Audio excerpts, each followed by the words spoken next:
Hello students, welcome back. तो चलिए बेटा, अब बात करते हैं वर्टिकल टेंजेंट्स पर। हेडिंग डालते हैं vertical tangent.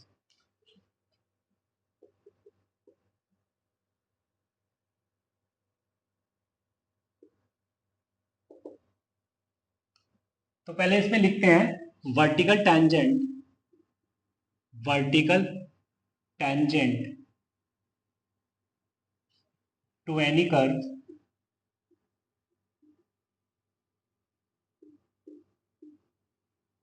occurs when slope of tangent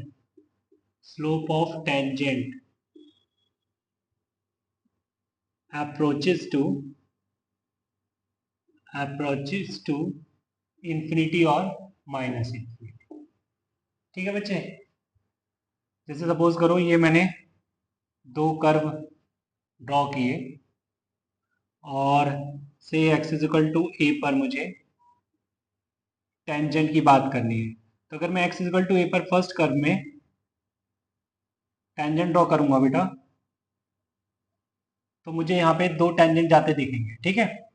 but second curve में अगर x इजिकल टू ए पर टेंजेंट ड्रॉ करता हूँ तो यूनिक टेंजेंट मिलेगा, ठीक है। तो मतलब फर्स्ट केस में यूनिक टेंजेंट नहीं मिल रहा है, सेकंड केस में यूनिक टेंजेंट मिल रहा है। तो फर्स्ट केस में इसको मैं क्या बोलूंगा, F x function is not differentiable at x is equal to a as tangent is not unique, है ना। फिगर में तो यही दिख रहा है मेरे को, टेंजेंट यूनिक नहीं है। पर टेंजेंट तो यूनिक होना चाहिए फंक्शन को डिफरेंशिएबल होने के लिए।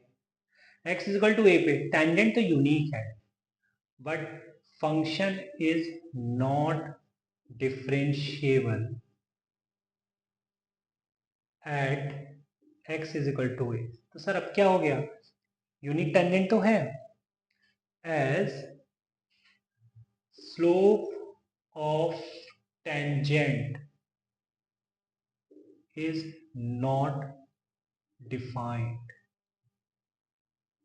बेटा जी, जब हमने बात डिफरेंशिएबिलिटी की थी ना, तो हमने ये बोला था कि L H D R H D बराबर होना चाहिए और साथ में L H D R H D किसके इक्वल होना चाहिए, फाइनाइट के, कोई फाइनाइट क्वांटिटी। यहाँ पे L H D R H D तुम्हें बराबर होते तो दिख रहे जरूर है, बट ये फाइनाइट नहीं है, ये इनफाइनाइट है, मतलब ये इंफिनिटी को अप्रोच करने लगा है, ठीक है। इस कारण ये डिफरेंशिएबल नहीं है।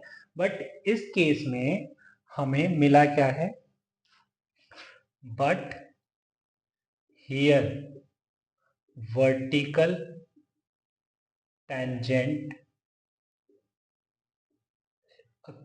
अकर्स, ठीक है। जैसे बेटा एक हमने क्वेश्चन ले लिया, for example question is find dy by dx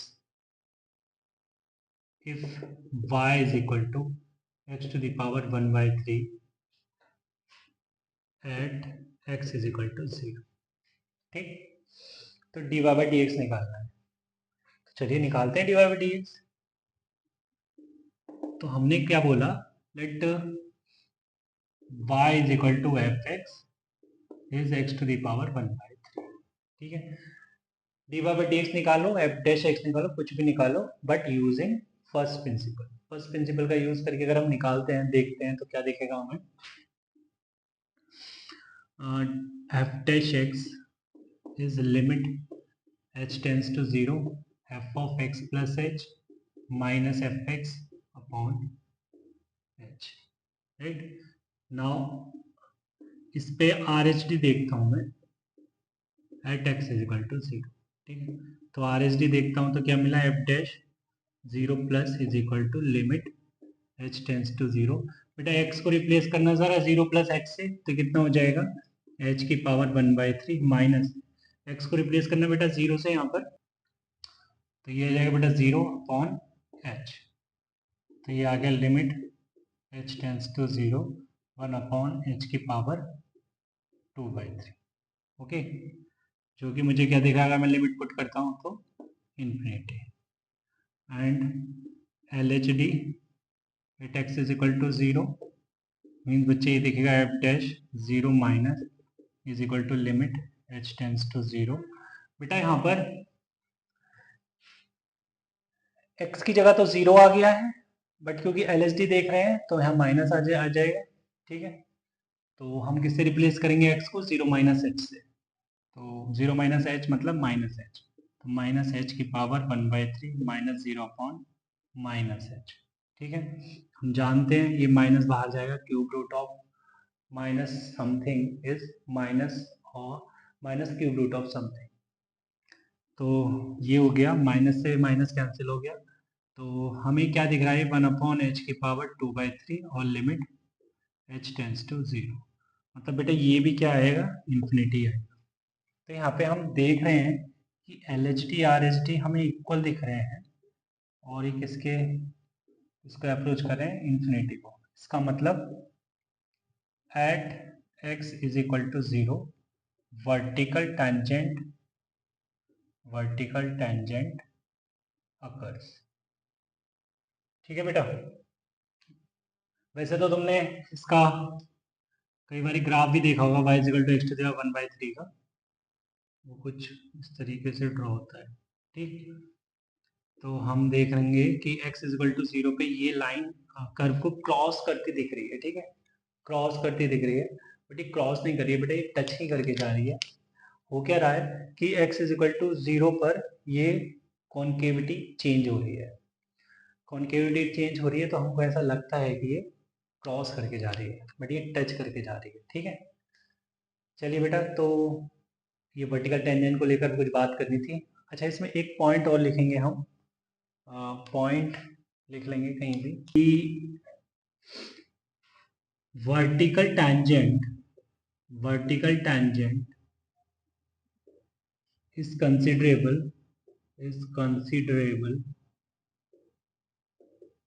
only when its function is continuous। ठीक है, चलिए बेटा, अब हम नेक्स्ट टॉपिक को मूव करते हैं, that is intercept made by tangent.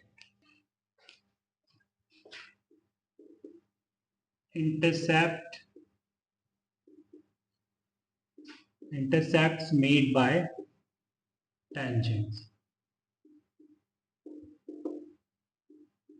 Suppose करो बेटा एक y is equal to f x curve है और एक पॉइंट पर हमने टेंजेंट ड्रॉ किया, पॉइंट लिया हमने से पी एक्स कॉमा वाई। ठीक है, इसको हमने थोड़ी देर के लिए कैपिटल एक्स और कैपिटल वाई लिख दिया ताकि थोड़ा हम डिफ्रेंशिएट कर पाए इस पॉइंट के कोऑर्डिनेट्स को। ठीक है, तो अब ये जो टेंजेंट ड्रॉ किया है हमने पॉइंट पी पर कर्व को लेके, say curve is y is equal to f x, ये इसने कोऑर्डिनेट एक्सिस को ए और बी पर कहीं कट किया। ठीक है, तो बेटा मैं ये इस पर बात करना चाहता हूँ। इस पर बात करने का मतलब है मैं बात करना चाहता हूँ ए के कोऑर्डिनेट्स पर। इसी तरीके से मैं इस पर बात करना चाहता हूँ, मतलब इसका है कि मैं बात करना चाहता हूँ वाई बी के कोऑर्डिनेट्स पर। ठीक है, चलिए, तो ए और बी के कोऑर्डिनेट्स तभी आएंगे जब इक्वेशन ऑफ टेंजेंट आएगी। ठीक, इसका मतलब मुझे अगर मानूं कि पॉइंट गिवन है तो स्लोप तो देखना होगा मेरे को। चलिए, तो स्लोप देखते हैं। तो let y is equal to f x. Okay, और यहाँ पे क्योंकि कर्व मैंने लिया है, अच्छा बेटा यहाँ पे जो कर्व लेंगे हम वो लेंगे capital Y is equal to f of capital X. Reason being कि बता दिया है ये कैपिटल एक्स कैपिटल वाई लिए, तो कर्व जो है वो let capital Y is equal to f x. तो अगर मैं डिफ्रेंशिएट करता हूँ तो डी वाई किसके रेस्पेक्ट में करूँगा? एक्स के रेस्पेक्ट में करूँगा, तो d x is equal to f dash x. ठीक है, और मुझे बात करनी है किस पर? पॉइंट ऑफ टेंजेंसी पर। तो d y by d x is what? At x comma y is f dash x. Okay, or you can write dy by dx is f dash x. तो ये तो बेटा स्लोप आ गया. अरे equation of tangent बताओ यार.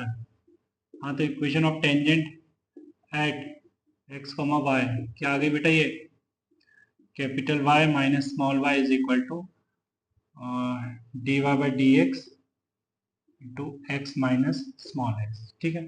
अब मुझे इंटरसेप्ट चाहिए, एक्स इंटरसेप्ट. तो मैं क्या लिखूंगा? For x intercept put capital y is equal to zero.